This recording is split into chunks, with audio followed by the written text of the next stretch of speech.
Hello there, my sleepy travelers. Come in, find your coziest spot, and wrap yourself in a blanket of calm. Tonight, we journey together once more into the ancient lands of Middle-earth, where magic flows like silver rivers beneath starlit skies, and forgotten memories linger in the soft hush of trees. Let the world outside your window fade for now. Imagine instead the golden hush of twilight falling across the gentle hills of the Shire, round hobbit holes nestled into mossy hillsides, their windows glowing like lanterns as supper is served and the hearths are kindled. Crickets hum in the tall grass, and the last golden beams of the sun stretch sleepily over the hills, casting long, slow shadows on the earth. Smoke curls gently from chimneys. Somewhere a fiddle plays. And far, far to the east, beyond the soft rise of the misty mountains, secrets lie sleeping in the heart of time. Tonight, dear one, I will tell you a tale older than most dare remember, a tale of beauty and of pride, of great power and of soft betrayal whispered beneath starlight. Now breathe deeply and let your dreams drift toward the west. The story begins. Before we step further into the soft shadows of Middle-earth, I invite you to rest here a little longer with me. This tale, like all good things, moves slowly, not with urgency, but with wonder. So take a breath, long and quiet. Let it out just as gently. Let the hush of the night wrap around your thoughts like a worn woolen cloak.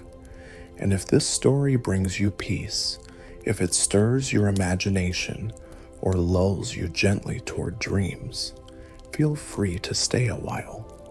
There are many stories yet to tell, many stars still to follow. You're welcome to return anytime, and if you'd like to journey with me again, you can quietly tap that little button to follow or subscribe. It helps more sleepy travelers find their way here too. No rush, no pressure, just a soft invitation. Now, come closer, just a little. Let me tell you what tonight's dream holds.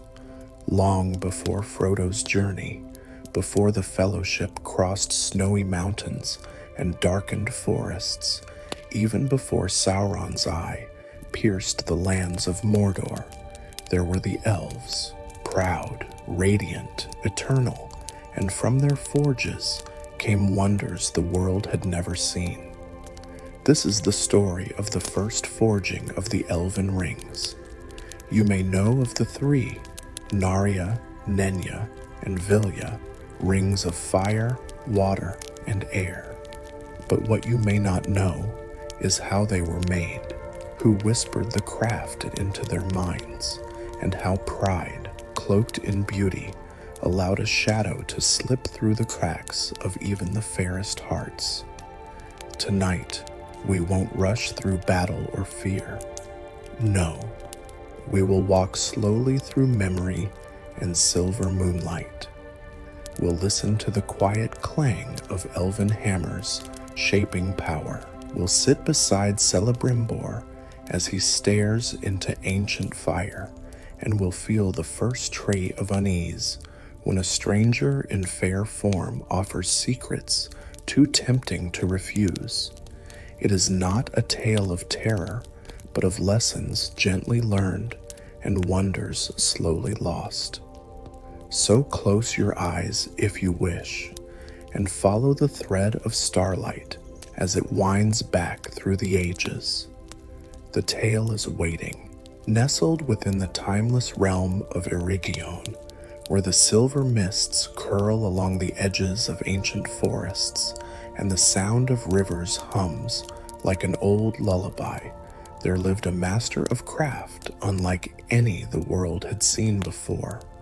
His name was Celebrimbor, a name that shimmered in elven halls with quiet reverence. He was not a warrior, he bore no sword, yet his hands held more power than many kings, and his heart burned with a desire, not for conquest, but for creation. He was the grandson of Feanor, whose fire once lit the First Age with brilliance and grief alike. But Celebrimbor was softer in spirit, thoughtful, patient. He did not chase glory as his grandfather had, but he still bore that glimmer of ambition deep in his soul. He lived in a city of wonder, Ost in Edel, the jewel of Eregion, where towers rose like white petals and workshops glowed with candlelight through the long elvish evenings. The city was a haven for the Gwathi Myrdain, the brotherhood of elven smiths who forged not weapons of war, but art, beauty, and power blended in harmony. Celebrimbor led them not with dominance, but with quiet inspiration. To his kin, he was both friend and teacher. Each day, he walked the smooth stone corridors of his forge barefoot, feeling the heat of the flames through the soles of his feet. He spoke to the metals as he shaped them, as if they were old friends revealing secrets. His creations were not just beautiful, they were alive with purpose. Rings that glowed with memory, blades that sang when held by a true hand, lenses that could see through time. Yet still, he felt a hollow whisper at the edge of his thoughts. A longing, not for power, but for something greater than even the greatest of crafts. A way to preserve beauty, to shield joy from time's slow decay, to hold the song of the world just a little longer. And it was in this longing that the first threads of mystery began to weave themselves. For you see, one day a stranger came, tall, robed in gray and white, with eyes that held both wisdom and shadow. He called himself Anatar, the Lord of Gifts. His voice was like velvet, and his knowledge of craft rivaled even Celebrimbor's. Together, they spoke in whispers over quiet embers. They shaped things no one else could. But something stirred deep beneath the surface, a thread out of place in the tapestry of peace. And though no blade had yet been drawn, and no darkness yet declared its name, the path was already set. For tonight, dear listener, we follow Celebrimbor, not as a hero in battle, but as a dreamer at the forge, a soul who wished to preserve the light, and unknowingly helped shape the very rings that would one day bind it. Let us walk with him now, as the fires begin to glow. In the fair land of Eregion, nestled between the golden woods of Lothlorien and the shadowed slopes of the misty mountains, there stood a city unlike any other in all Middle-earth. Ost in Edel, the city of the elves of the jewelsmiths, shimmered with grace and wisdom, its towers laced with silver filigree, its roads patterned with glowing runes that softly caught the morning light. And in one quiet corner of this radiant city, within a modest stone house shaped like a half-open flower, lived a calm and thoughtful elf named Celebrimbor. He was not a king, nor a warrior of renown, but a craftsman, tall and bright-eyed, with silver-threaded hair that fell gently over his shoulders and hands, always smelling faintly of heated metal and carved wood. Celebrimbor's days began long before the sun stretched over the horizon. Even in the hush of the twilight hours, when only the night birds stirred, one could hear the soft murmur of water trickling through the ornamental canals around his dwelling, and the occasional chime of polished wind rings swaying in the breeze. He would rise with quiet intention, never hurried, and open his carved wooden shutters to greet the morning air. His home was filled with gentle clutter, shelves overflowing with parchment sketches, jars of colored powders from distant lands, and tools so delicate they could shape a petal without bruising it. Every surface bore the gentle mark of time, a dent from a fallen gear, a burnished groove worn smooth by years of work. On most mornings, Celebrimbor would sit by the window with a warm mug of honeyed chamomile, gazing toward the mountains, where the rising mist curled like slow smoke over ancient rock. He found joy in the small rituals, walking barefoot across dew-kissed grass to greet the swans that floated near the canal, whispering greetings in soft Sindarin to the trees outside his home, or tending the rooftop garden where golden Eleanor flowers nodded as if listening. He took his breakfast on the balcony when weather permitted, savoring the quiet and watching as rays of sunlight spilled across the polished rooftops of Eregion, like warm honey poured over the city. His workshop, just beyond the garden gate, was a sanctuary of light and purpose. Large arched windows welcomed the sun through colored glass, casting slow-moving patterns on the stone floor. There, Celebrimbor worked on small enchantments, rings to preserve memory, amulets to soothe sorrow, crystals that hummed when touched with a whisper of joy. He believed deeply in beauty, with purpose. His fellow jewelsmiths often sought his advice, not just for his skill, but for the patience with which he listened. And yet, there was something new upon the breeze in those days, something quiet, not yet spoken aloud. It began subtly, like a distant note in a familiar song, unexpected, yet not unpleasant. Celebrimbor first noticed it in the wind itself. One late afternoon, as he walked among the elder trees lining the Hall of Lore, a warm gust rolled across the leaves, not east to west as it should, but from the north, cool and dry, smelling faintly of something he could not name. It carried a hum, deep and low, barely above silence, a sound one might mistake for the echo of one's own thoughts. That same evening, as he sat at his bench, working on a ring that caught the reflections of starlight even by day, the gem beneath his fingers began to warm ever so slightly, not from the forge, but from within. He paused, blinked, and placed his hand upon the polished stone table. It, too, held a soft warmth, not heat, not danger, just awareness. He told no one. The following morning, he wandered the eastern gardens in search of clarity. He knelt beside a clutter of star-shaped white flowers known to bloom only at the height of spring. Yet here they were, glowing faintly with dew, though it was early autumn.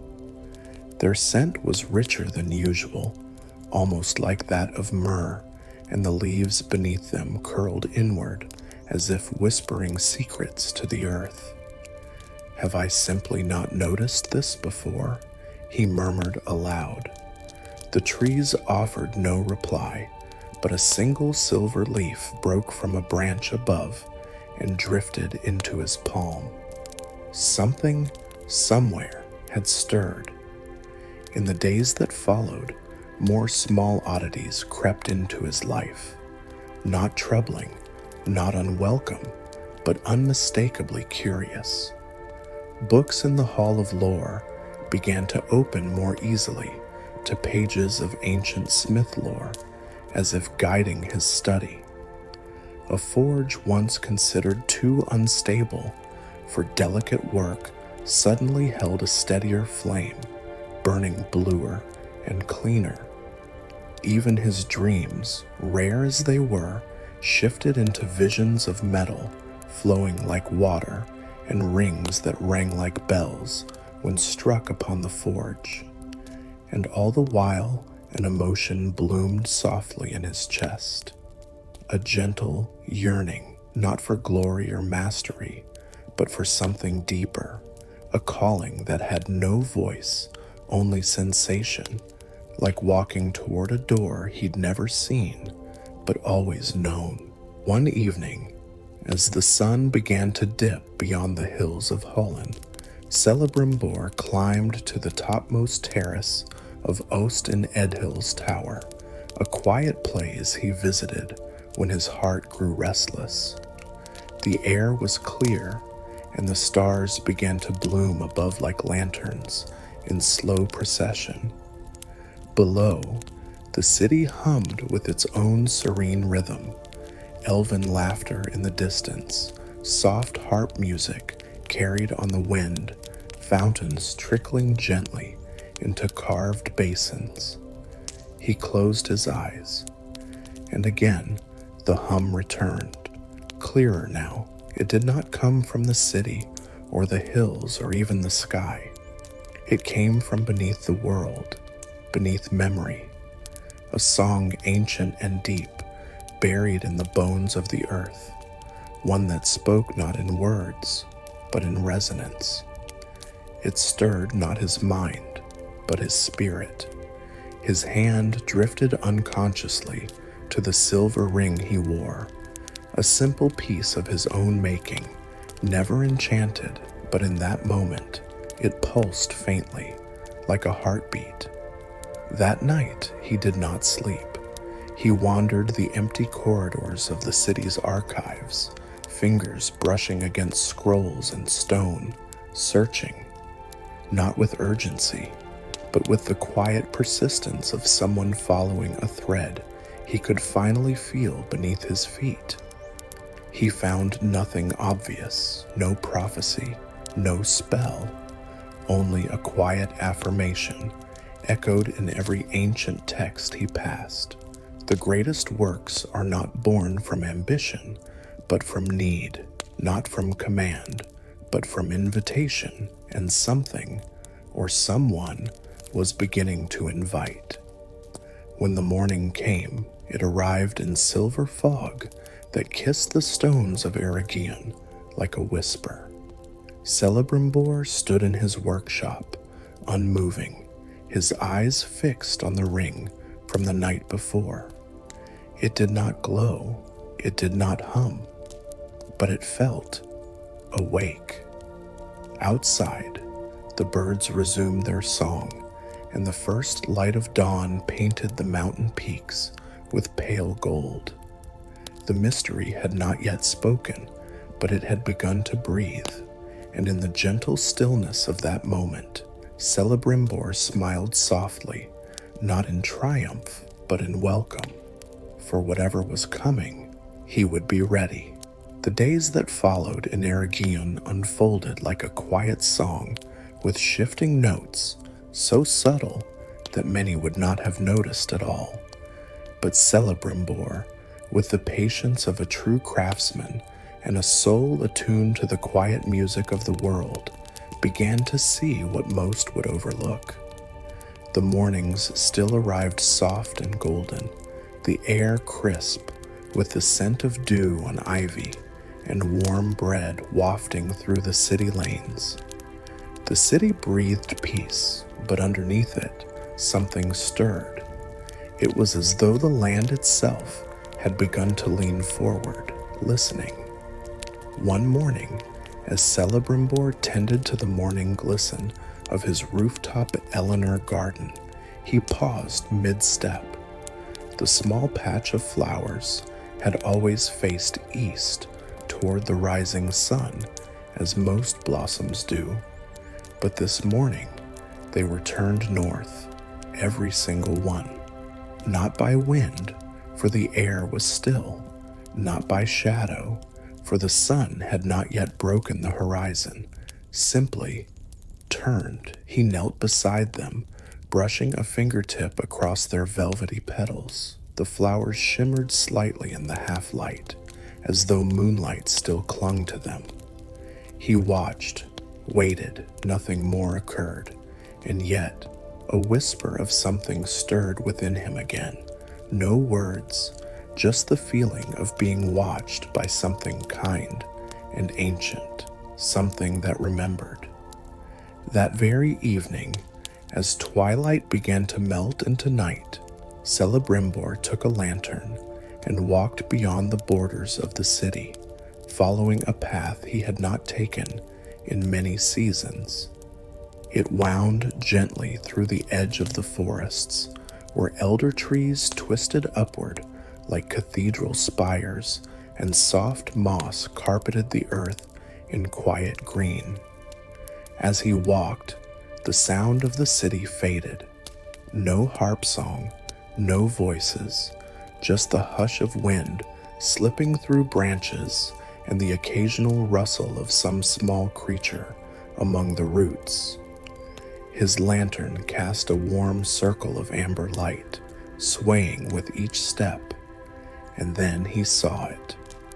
Just beyond the trail, tucked beneath the low sweep of an ash tree, stood a stone, not carved, not placed by elven hands.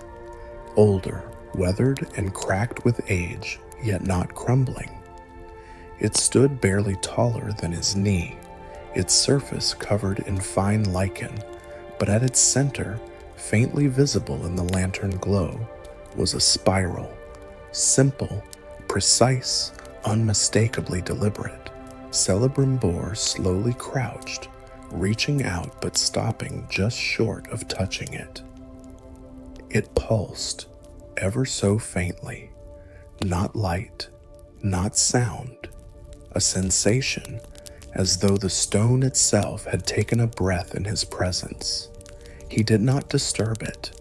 Instead, he sat beside it, cross-legged upon the mossy ground, and closed his eyes. The night grew stiller around him, the leaves stilled. The very earth beneath him seemed to listen, and in that stillness, he felt something, a melody. No harp played, no voice sang, but deep in the bones of the world, he sensed it, a music not made for ears, but for the spirit, low and slow, like the turning of stars. He did not know how long he sat there. Time, in that moment, stretched like soft wool pulled from a loom, gentle, endless, warm. When he finally rose, the moon had risen high above the trees, casting a silver path back toward the city, and the spiral stone pulsed once more as he left, as if in farewell. The next day, Celebrimbor returned to his forge, but his hands were not drawn to the usual works of craft and charm. Instead, he opened his oldest journal, the one with the leather binding faded by years of sun, and began to sketch. He drew the spiral, its curves fluid and ancient. Around it, he added shapes from memory, leaves that never withered, stars with too many points, water that shimmered even in shade. None of it made sense, not yet, but it felt right. Later that afternoon, as he stared into the blue flame of the forge, he heard it again, the hum. Clearer now, still wordless, still gentle, but undeniably present. It didn't seem to come from the air or the fire, but from the very metal he worked with. When he laid a silver band into the flame, it sang, not aloud, but within him, a single rising note that faded slowly as the metal glowed. He held his breath, his pulse slowed, the metal whispered back. That night, sleep came late and thick. His dreams were filled with the image of a path winding into starlight, flanked by stones that hummed like harps. A voice, not his, spoke softly. The earth remembers, and the earth chooses. In the days that followed, more signs emerged, though gently, like footsteps in snow. He walked the banks of the river Sauron and watched as water bent around a stone that hadn't been there the day before. Another spiral etched upon it. When he touched the water, it shimmered, not on the surface, but below, like a mirror remembering a face. And then came the lights. One twilight, as dusk settled like velvet over Eregion, Celebrimbor ventured to the edge of a small forest clearing. Fireflies were common in these parts, their gentle dance a welcome sight to elves and birds alike. But these did not flicker. They hovered in quiet clusters, soft blue and violet orbs of light that swayed as though held in place by invisible threads. They drifted near him, forming quiet circles, spinning lazily in the cool night air. He raised a hand. One light floated toward it, hovering above his palm. For a moment, the light seemed to peer into him, not with eyes, but with memory. He felt seen, deeply and kindly. And then, just as gently, the light faded. He stepped into the clearing, and the lights parted before him like water, revealing a path of silver-streaked moss that led into the deeper woods. He did not follow, at least, not yet. Something within him said, "Not tonight." Instead, he stood at the edge, watching the path shimmer under the moonlight. Somewhere, deep in the forest, a faint chime rang out, delicate and clear, like crystal wind. He returned home slowly, the image of the path etched into his thoughts. That evening, he opened the oldest lore scrolls of his house, those bound in bark cloth and sealed with wax so brittle it cracked like dry leaves. He found what he did not expect: mentions of earth-touched stones, of craft called not by hands, but by the memory of Arda itself, tales that spoke of times when the land itself guided the making of things, not by spell nor by will, but by whisper, a power beneath the world, older than stars. Celebrimbor sat long into the night, candlelight flickering against the worn parchment. He read slowly, reverently. The more he read, the more it felt not like learning something new, but like remembering something forgotten. And in that remembering, his hands began to move. He took a thin piece of silver and shaped it into a ring. No adornments, no runes, just the metal's own natural form. He set it on the windowsill where starlight could touch it. The next morning, the ring was warm, not hot, not enchanted, but warm, alive. And in that gentle warmth, Celebrimbor smiled, not with pride, but with understanding. Something was awakening, not a powers to be commanded, but a presence to be met, and the forest still waited.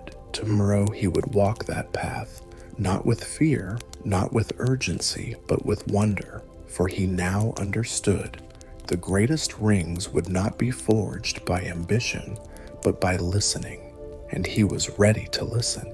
As the stars shifted overhead and the hush of night deepened across Eregion, a quiet purpose stirred within Celebrimbor. The gentle signs he had followed, the stone etched with spirals, the river that shimmered from memory, the whispers beneath the forge, had led him now to the threshold of something far older than even the tales of his house had spoken. And tonight he would walk the path. The moon hung low and pale as pearl as he left his home with no tools, no companions, only a simple lantern and the warm silver ring he had shaped days before. Its surface glowed faintly with a light not its own, as though it remembered the touch of stars. He followed the forest edge eastward, where the trees grew tall and slender, their leaves sighing in a breeze too light to feel. The moss-streaked path he had seen before was waiting, silvered and silent, lit not by torchlight, but by the faint shimmer of dew and moonlight. And as his foot stepped softly onto it, the forest changed, not abruptly, not with fear, but with reverence. The leaves grew still, as if listening. The birds had hushed their night songs, and the wind had stepped aside. Even his own breathing softened, as though not to intrude. Time, too, seemed to release its hold. No rush forward, no need for haste, just presence. The path wound inward, beneath a quiet canopy of ash and birch. The air here smelled of memory, damp bark, distant rain, and something older, something like starlight caught in stone. He paused as the path turned, his lantern casting gentle arcs of gold against the moss. Ahead stood an archway, not built but grown. Two ancient trees, whose trunks curved together in a graceful bow, their branches intertwining like lovers' hands. At their base, nestled in roots, sat a single stone basin filled with still, clear water. Celebrimbor approached slowly, reverently. He knelt beside the basin, gazing into the water's mirrored surface.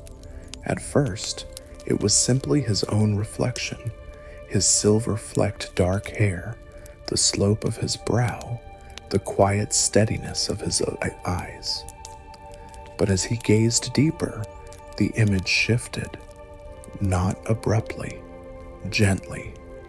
His face gave way to another, a woman's, serene and pale, with silver hair like threads of moonlight. Her eyes shimmered with something that was not sadness, not joy, but a knowing that stretched far beyond time. She did not speak, but her gaze rested upon him as if she had been waiting. Then her image faded, replaced by visions that did not rush, but unfolded slowly, like a story remembered. He saw 3 rings, each different, yet bound by the same essence. One held the light of fire, flickering steadily like a hearth in winter. Another shimmered like starlight trapped in ice. The last reflected a garden untouched by shadow, where every leaf was a memory of spring. He reached out, just slightly, toward the water's surface. It rippled, not from his hand, from within, and a voice, not from the air but from the stillness, rose softly. Not forged by fire alone, not shaped by will, but awakened by memory. The ripples stilled and the vision faded. Celebrimbor remained kneeling, hands resting gently on his knees, the silver ring warm against his finger. He did not speak, he did not move.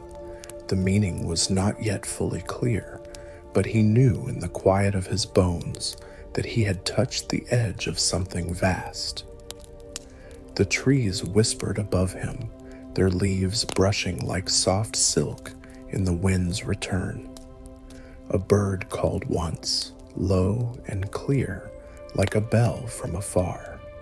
He stood, bowing slightly toward the basin, and walked onward through the archway.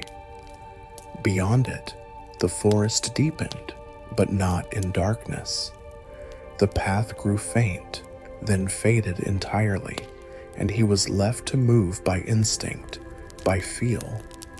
The earth was soft beneath his feet, and every few steps he passed a stone, each with the spiral mark, glowing faintly as he drew near. And then the forest ended. He emerged into a glade unlike any he had seen before. It was perfectly round, its edges ringed by slender birches, their bark glinting white beneath the moon. In its center stood a single tree, tall, luminous, and entirely silver. Its branches bore leaves like woven light, and its roots wrapped around a mound of earth like an embrace. At its base lay an object, small, shaped like a tear, made of metal that was neither gold nor silver, but something between, a pale, opalescent shimmer that shifted gently with the breeze. Celebrimbor stepped forward. He did not reach for it.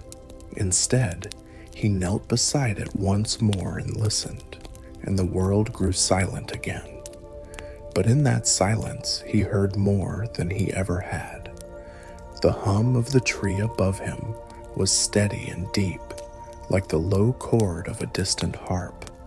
The stars above shimmered brighter, and then, rising from the object at the base of the tree, came a single memory, not his, a memory of the land itself. He saw an elven smith long ago, in a forge lit by moonlight and song.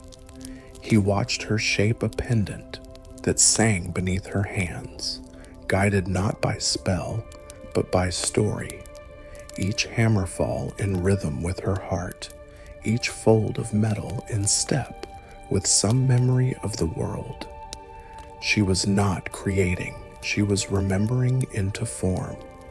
The pendant, he realized, was the object before him. It had not been lost. It had waited, and now it had called. Celebrimbor's eyes filled, not with tears of sorrow or joy, but with awe.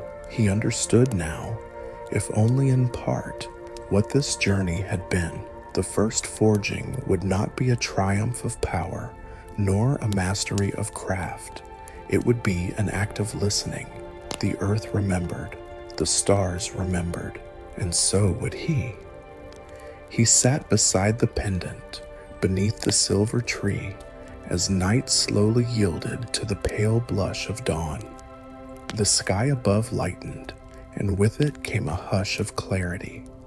Not everything had been revealed.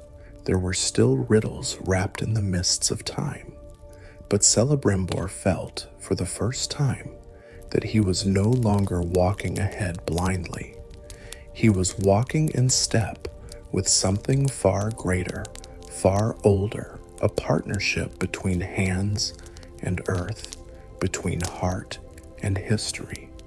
And so, when he finally rose, he took the pendant gently in his palm and whispered, "Thank you."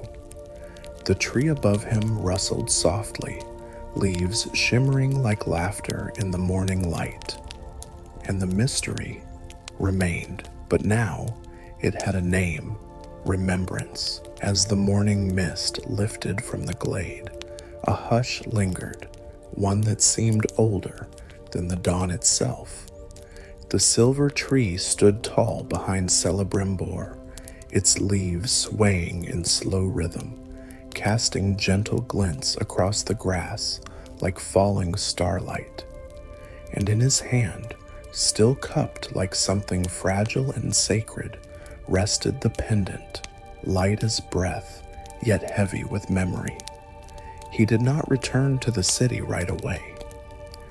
Instead, he wandered the borderlands of Eregion for many quiet hours, walking beneath canopies of gold and green, past sleeping brooks and hollow trees, the air filled with birdsong too soft to stir his thoughts. He was not ready to speak, not yet. There was no need for conversation or action. For now, only the silence of understanding would do. Eventually, when the sun had begun its descent once more, Celebrimbor found himself on a quiet hill overlooking the western horizon.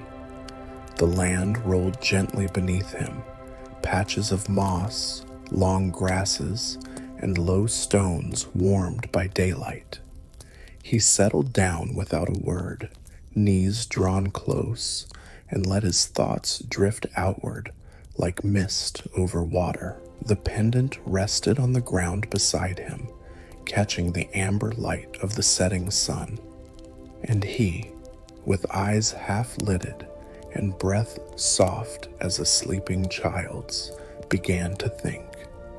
Not of plans or designs or power, but of why. Why had this mystery called to him?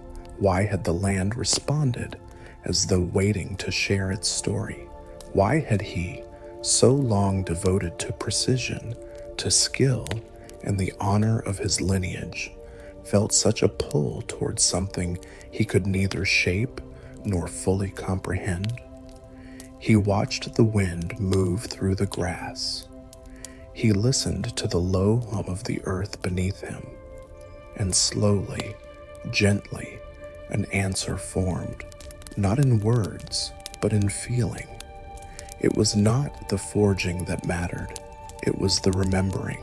All his life, he had thought of his craft as a gift handed down through his blood, from Feanor to Curufin to himself, a flame passed between generations. But now he saw it differently. The flame was not inherited, it was remembered. The earth, the stars, the water, they held the memory, not just of what had been made, but of the hands, the hearts, the longings behind each creation. He looked at the pendant once more. It was beautiful, yes, but it was also alive, in a way he had never seen in his own work, not animated with spell, but with sorrow and hope, shaped in song and silence. It was a memory the world had chosen to keep, and he had been chosen to witness it. A breeze stirred, carrying with it the scent of dusk, heather, river mist, and the faint sweetness of fading blossoms. The sun dipped lower still, bathing the western sky in hues of deep lavender and rose gold. Somewhere far off, a bird sang its evening song, each note falling like dew upon still air, and Celebrimbor felt something shift within him, a quiet surrender. He did not need to understand all of it. He did not need to master it or bind it with cleverness. The path ahead was not about dominion, it was about harmony. He remembered the voice he had heard near the basin, soft and solemn, whispering through the water, not forged by fire alone, not shaped by will, but awakened by memory. Now, those words rang clearer than before. He had tried for too long to create meaning, through perfect symmetry, through silver-threaded sigils, through the pride of his house. But meaning was not something conjured, it was something unearthed. Beneath all the grandeur and ambition, beneath the whispers of legacy and the weight of names, was something far simpler: listening. and in that listening, he found a strange peace. As twilight folded across the land, Celebrimbor lit no fire. He sat with the pendant in his lap, his hands resting open, palms to sky. Around him, the air thickened with stars, first one, then many, until the heavens themselves seemed to watch. He closed his eyes and breathed slowly, deeply, letting the rhythm of the world settle into him. In his memory rose the old tales, spoken once in hushed tones during winter feasts, stories of the Eldar who had sailed west, of the Maya who came in raiment fair, of the cities beneath stars that had long since turned to dust. He remembered the story of Galadriel, who had once spoken of a light beyond all shadows. He remembered the fragments of verses whispered by Elrond in youth, of rings and rivers, of loss and remembrance. And though many pieces were missing, the feeling they left behind was clear. This land was not merely ground and stone. It was a vessel for longing, a vessel for song. And the elves, for all their wisdom, were not its masters. They were its caretakers, its memory keepers, its listeners. As the wind shifted again, Celebrimbor felt the pull of his forge in the distance, not as a command, but as an invitation. He knew now that he must return, not to resume his work as before, but to begin again with humility and patience, not to shape rings of power, but to shape rings of memory. He opened his eyes, slow and calm, and gazed westward once more. Beyond the hills, beyond the sea, beyond the hidden horizon, where Valinor lay cloaked in twilight, something called softly, not urgently, not with fire, but like a song remembered from childhood, distant yet familiar. It said, "You are part of the story, but not all of it," and that was enough. With quiet hands, he lifted the pendant, holding it between thumb and forefinger. Its surface caught the starlight now, not in a gleam, but in a shimmer, gentle, almost shy.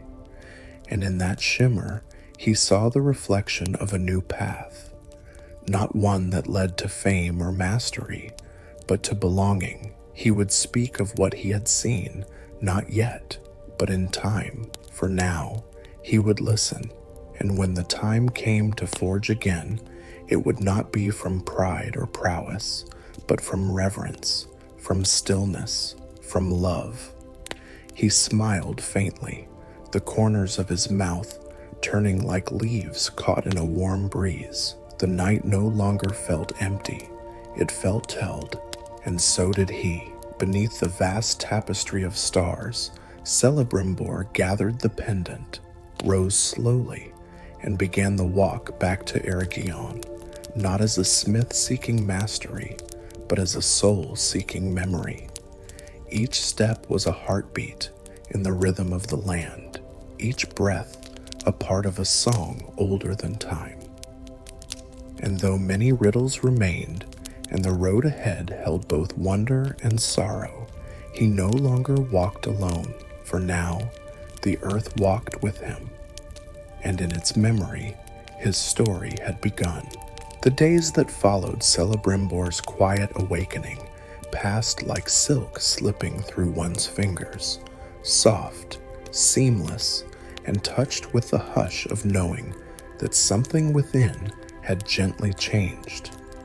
He did not speak of the pendant to anyone, not even to the master smiths who worked under him in the wide halls of Ost and Edhil.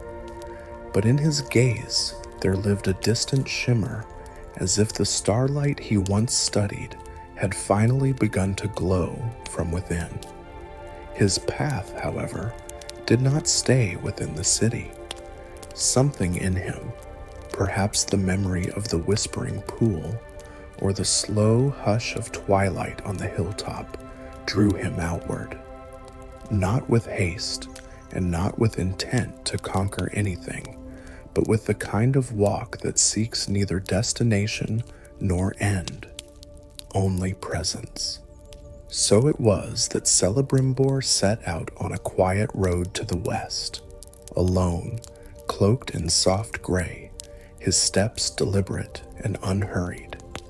The path he chose wound gently beyond the Glanduin, where fields turned to wooded hills and the golden leaves of linden whispered in the wind. It was in this hush, beneath skies draped in morning mist, that he met the first of the road's quiet companions. She was waiting at the bend of an old stone path, seated on a fallen log overgrown with moss and lichen, her eyes the color of a calm sky just before rain.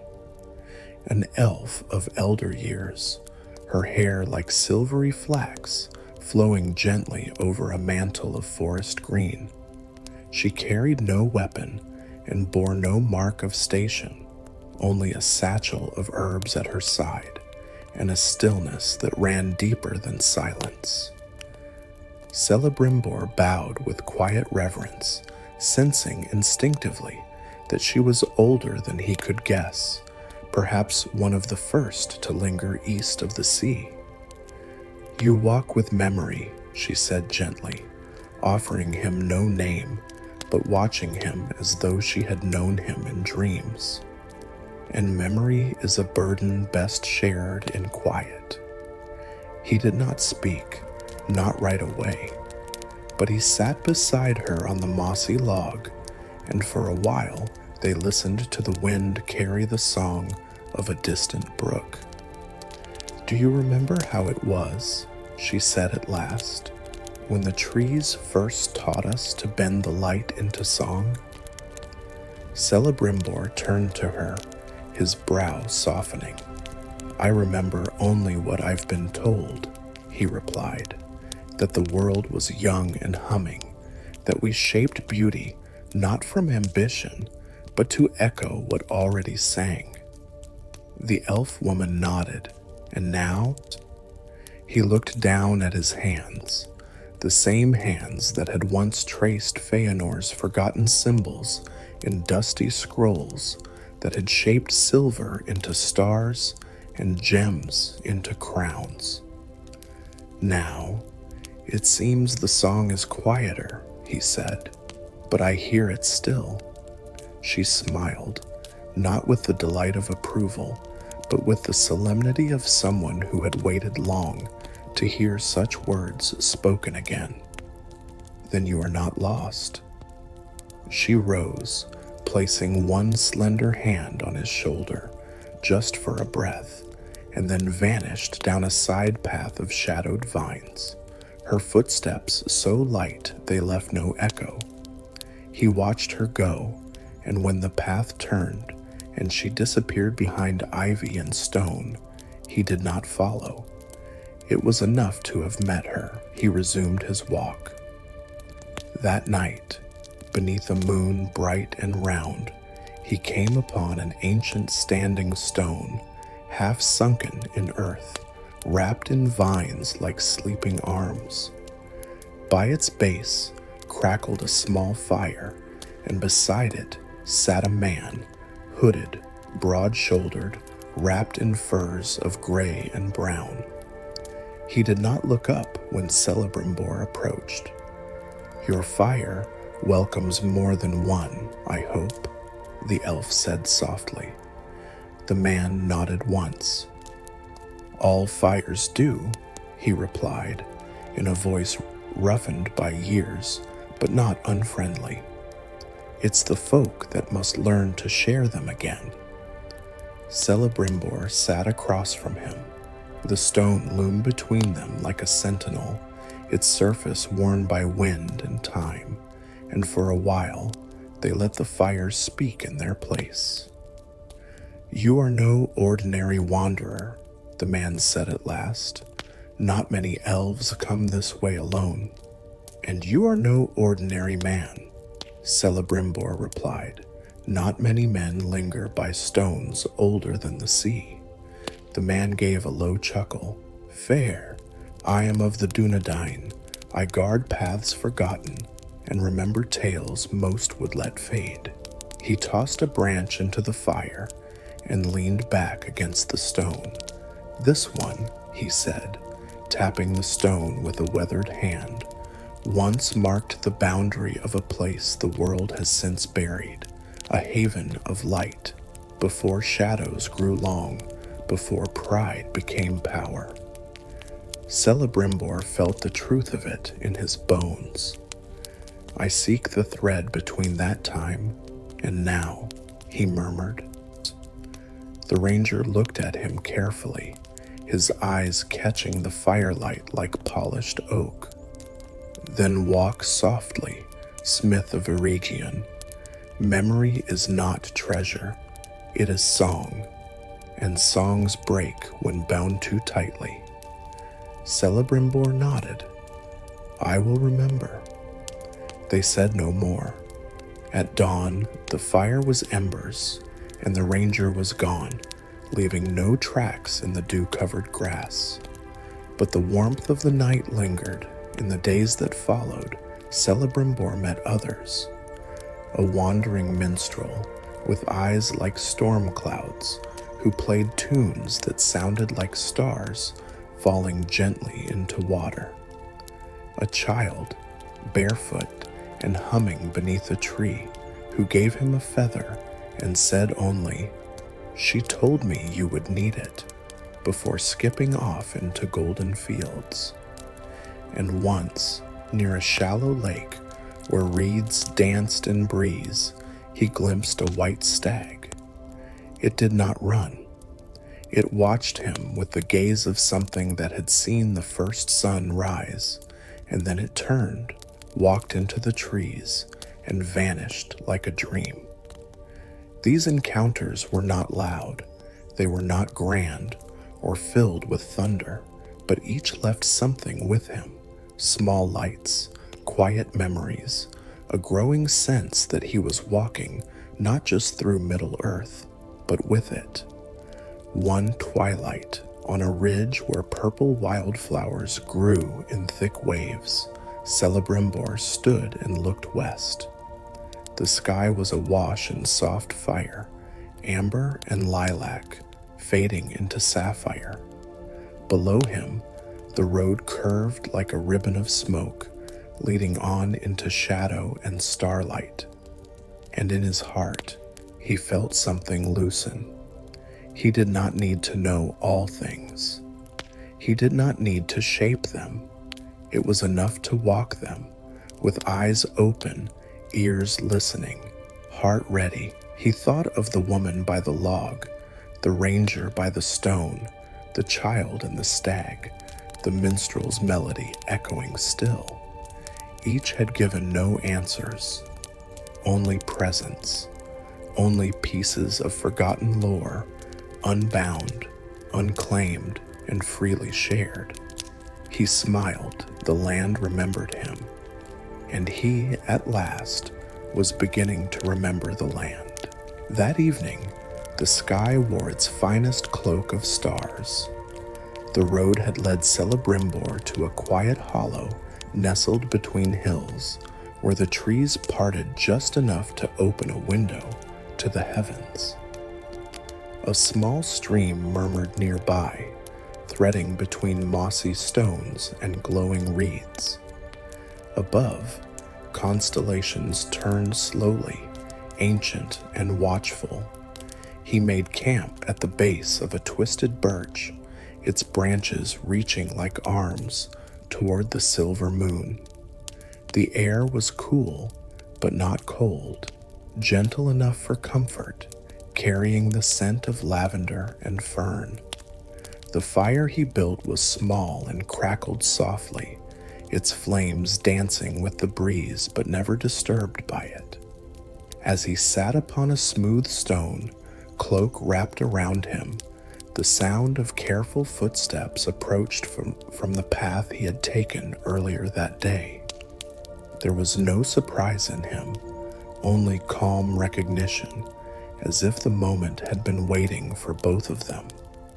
A tall elf emerged, clad in robes of deep twilight blue, embroidered with faint silver runes that shimmered faintly in the starlight. His hair was dark as river rock, and his eyes gleamed with a distant wisdom. In one hand, he held a simple staff, topped with a crystal the color of moonlit frost. "I thought you might be here," he said softly, settling across the fire from Celebrimbor. "The stars often bring those who remember." Celebrimbor offered a faint smile, "And those who wish to remember more." The elf nodded. "May I join you in silence for a while?" "You already have." And so they sat. For a time, no words passed between them, only the voices of the night, the gentle current of the stream, the whisper of leaves, and the hum of unseen life in the underbrush. A chorus not meant to be listened to with the mind, but with the heart. Eventually, the elf stirred. He pulled from his satchel a small object, no larger than a coin, but etched with intricate lines that shimmered faintly. "Do you know the story of Varda's first song?" he asked, voice low and melodic, like rain falling on leaves. Celebrimbor shook his head, and so the tale began, not loudly, not like a performance, but like a lullaby passed from one star to another. "When the world was young and dark," the elf began, "and only Eru had whispered the thought of light, it was Varda who caught that thought and sang it into being. Her voice pierced the void and scattered stars across the firmament. But the stars did not simply shine, they remembered. Each was born with a tale etched into its heart."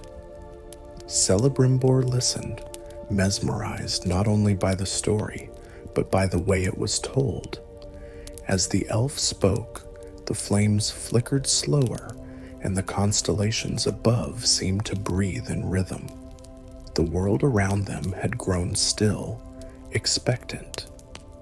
"It is said," the elf continued, "that some stars remember things even the elves have forgotten.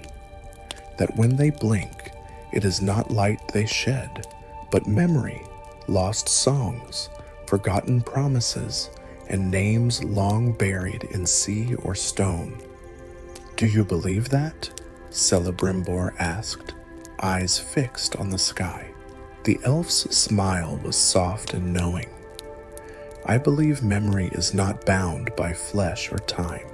It lingers in wind, in water, in firelight, and perhaps in us."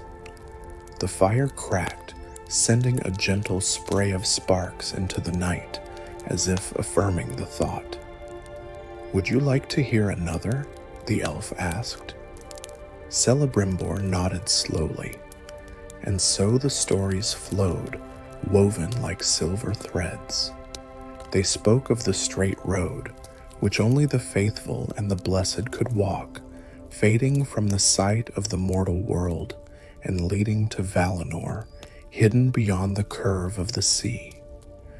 They spoke of Arundel the mariner, who bore the light of a Silmaril upon his brow, sailing the sky as a star to remind the world that hope, even in its smallest flame, could endure through endless dark. They whispered of the fall of Numenor, whose pride reached so high it broke the boundary of what was meant for mortals, and of the sea's fury that followed, burying kingdoms and memory alike. And they murmured of the first rings, not yet corrupted, rings born not of ambition, but of yearning, to preserve beauty, to hold on to what was fading, to remember a time when song and starlight were one. As each tale unfolded, The world seemed to lean closer, even the trees swayed as if listening. The stars above twinkled brighter, more alive, as if recalling their own part in these forgotten verses. Celebrimbor found his eyes watering, not with sadness, but with awe. He had forged many things, but never had he sat so still within the forge of memory. The fire, the stories, the night, they were shaping him gently, quietly, into someone new. And then there was silence. The elf, whose name had never been spoken, looked into the flames as though seeing something far older than either of them. "You are not the first to carry wonder," he said, "but you may be one of the last to carry it without fear." Celebrimbor's voice was barely above a whisper. "Then I must carry it carefully." A pause, "And pass it on," the elf said. Together, they sat for some time more, saying nothing. The moon climbed higher, casting silver rays through the trees. Somewhere, an owl called out, not as a warning, but like a lullaby echoing across the woods. Eventually, the elf stood. "I must go," he said. "Others wait in dreams, and I am needed there." Celebrimbor rose as well, offering a bow, not out of duty, but gratitude. "Will we meet again?" The elf smiled. "In stories, always in stories." With that, he turned and walked into the woods, fading like mist at dawn. Celebrimbor remained by the fire, the glow now softer, like the last embers of a star that had told all its secrets. Above him, the stars whispered still, only now he could almost hear their words. He closed his eyes. The stories lived within him now, not just as memories, but as music. And as he drifted into a light doze beneath the ancient sky, he felt the rhythm of Middle-earth gently rocking him, like the sea before Valinor. Not all stories are endings. Some are beginnings folded in moonlight. The sun had long dipped beneath the trees of Eregion, casting a golden hush over the land. The sky wore the color of melted candlelight, and all around, the forest breathed with an ancient stillness. Here, in the deepening quiet, our elven wanderer found himself nearing the heart of the mystery, a place hidden not by distance, but by time and intention. He followed a path lined with stones, too evenly spaced to be chance, too worn to be recent. Moss curled over them like memory, and the trees grew taller, older, as if leaning inward to whisper secrets they had kept since the world was young. Each step felt weightless, not because his feet were light, but because the moment itself had left the burdens of urgency behind. He was not rushing toward discovery. He was gliding gently into understanding. And there, in a clearing ringed by silver-limbed trees, stood the remnants of a forge, not marked on any map. It bore no sigil nor banner. It did not shimmer or gleam, but it pulsed softly, like the last echo of a heartbeat in the stone. The forge was quiet now, long cooled from the fire that once gave it life. Ashes had settled like time itself, soft, unhurried, undisturbed, and yet, as he stepped closer, the air shifted, not with sound, but sensation, the kind of sensation one feels in dreams when something lost is suddenly remembered. He knelt by the anvil, brushing aside layers of soot and ivy, and there it was, the mark of Celebrimbor. not a signature in words, but in craft. The lines of the metal bore a beauty that could not be mimicked. This was not where all rings were forged, but it was where the first whispers of them had taken shape. The 3 rings, Narya, Nenya, and Vilya, had not been born in one flash of brilliance, but through countless quiet attempts, trial, and reflection. This was one of those sacred spaces where power had begun not as domination, but as preservation. The wanderer did not speak. Words felt too loud for a place like this. Instead, he placed a hand upon the edge of the forge. It was cool now, but not lifeless.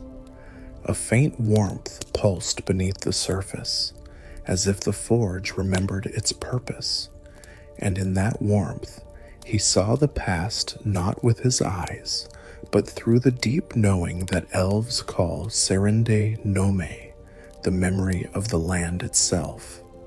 He saw visions, not visions to startle, but visions like the turning of a page in a book you had long forgotten you loved. Celebrimbor, tall and quiet-eyed, his fingers dancing across mithril and gold. Galadriel, standing beside him in that very clearing, her eyes sad but hopeful, speaking of a future that must be protected, even if it is never seen.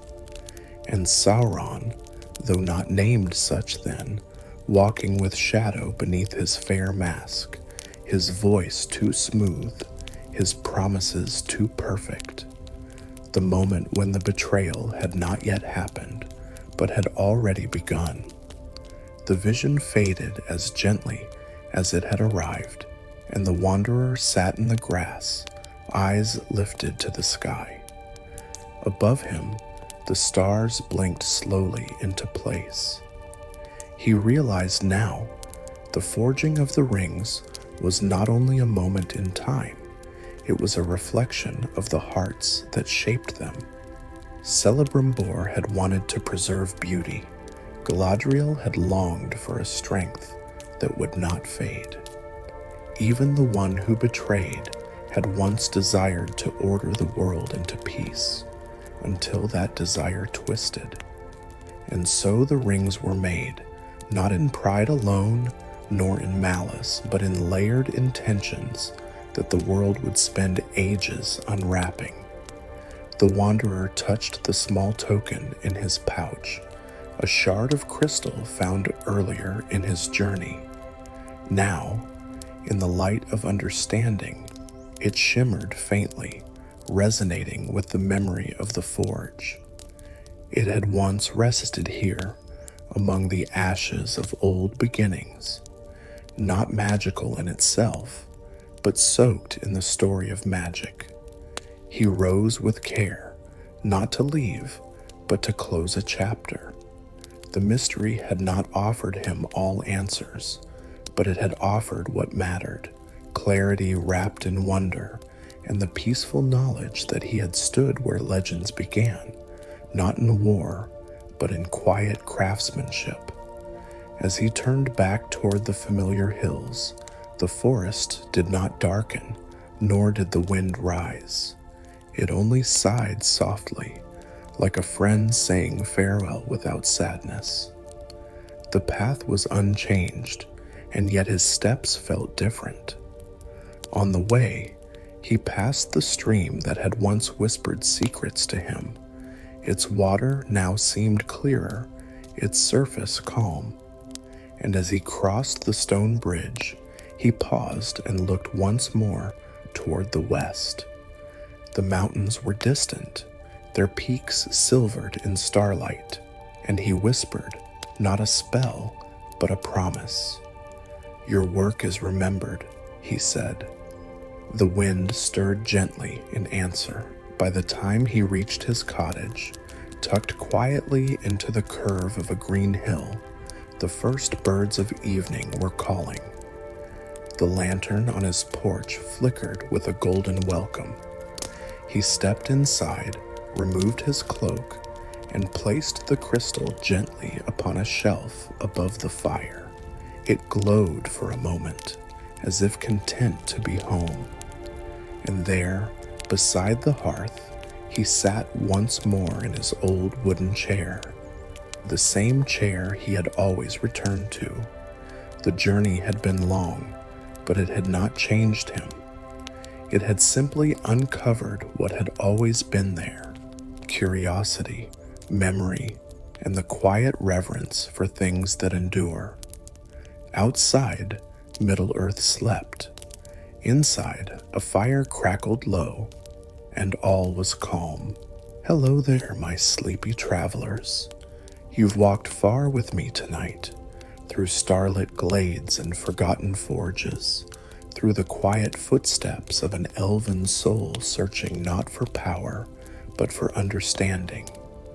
And now, as the last pages of this tale softly close, I invite you to rest, gently, peacefully, here at the edge of memory and magic. The story we've wandered through was never just about the rings themselves, those bright, beautiful tools of craft and will. No, this was a tale of what lies beneath the gold and gems, the longing to preserve, the fear of fading, and the delicate hope that something good might remain in a world touched by shadow. We followed a lone wanderer whose heart remembered the whispers of the land, even when his mind did not yet understand. And through his eyes, we glimpsed the quiet truth of the first forging, how Celebrimbor, with hands both proud and pure, shaped the first of the Elven Rings, not as weapons, but as wards, not as symbols of dominion, but of devotion. The trees of Eregion still remember him, the forge remembers, and in the hush of the stars above, if you listen just closely enough, you might hear the soft ring of a hammer long set down, echoing faintly through time. It is no small thing to walk through Middle-earth, not in search of glory or battle, but in search of meaning. You have done so tonight. And whether you arrived here out of curiosity or simply to rest your weary mind, I hope you felt the peace that hums quietly beneath the roots of this world. So now, let your breath slow, let the last embers of our story drift like golden leaves across your thoughts. There is no need to rush, no need to rise. The wind is soft tonight, the hills are still, and the moonlight rests gently on the grass, just as it did the night the first ring was born in flame and hope. May you carry with you the calm of the forge's last warmth, the grace of Galadriel's wisdom, the silence of the stars above Eregion, and the deep, deep knowing that even in a world touched by betrayal, beauty still lingers, waiting quietly to be found again. So close your eyes, dear one, sleep softly, and if dreams come, may they carry you along the straight road where the sea sighs like a lullaby and ancient voices speak only in kindness. Until we meet again, under the trees, by the firelight, or in the quiet corners of the Shire, I bid you peace. Good night.